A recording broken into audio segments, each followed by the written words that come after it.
Haven't talked about Trump for a while, but he can't seem to stay out of the news. And now he's officially been indicted. And we're expecting that at the time we're recording this on a Saturday, that the following Tuesday, he's probably going to have to hand himself in. So the whole circus that's going to be attached to all of that, whether they show him being fingerprinted and mugshotted and all that sort of stuff, I'm sure they're going to try because, like I said, this is kind of, again, with everything Trump, it's unprecedented. The first ex-president to be indicted in US history. So uncharted waters and all of that. But you have to also just wonder how that is all going to feed into the political cycle, because it will. He's running for president. I did notice, though, that for all his calls to action, if you want to call them that, that's the most benign version of it that he did on his Truth Social page to get his supporters out and about. Not many of them turned up this time, it would seem. Maybe it's because they know, based on past experience, they might get into the hole rather than him. But That's the way he tends to work. You'll cop it for Trump. But if we can take a slightly lighter look at this, I mean, the script writers for Trump and the production quality, it trumps Avatar every time. I mean, you've got something going from just crazier and crazier and crazier, and we can't help but watch it.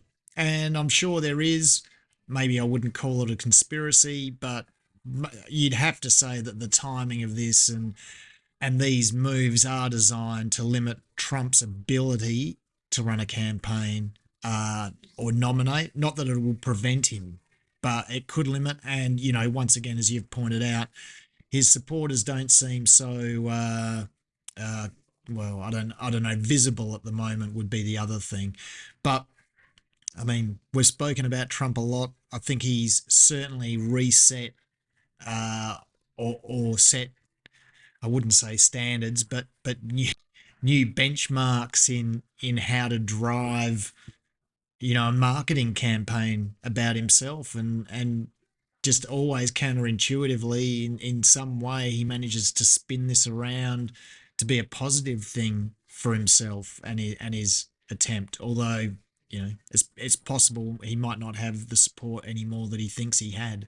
Or maybe it doesn't matter to him because just announcing that he's running for president might just be another way, because he may have thought that something like this might have been coming, and the presidency, if he manages to get back in, might be an insulator for any trouble that might come his way. Or I mean, he might be thinking of it as simplistically as that.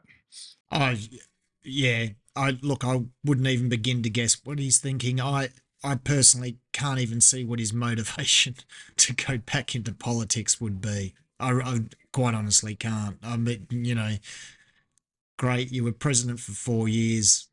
You earned it. You did it. No one can take that away from you. I don't understand what going back he thinks he's going to achieve. Absolutely. I guess we'll see what the rest of this circus will look like over the next little while. And just that, the US hasn't quite, I don't know, jettisoned this whole aspect of the political cycle, if we want to put it like that. It's still sort of bumping along at the moment, and I guess we'll see what happens. We'll see if this actually changes anything or not.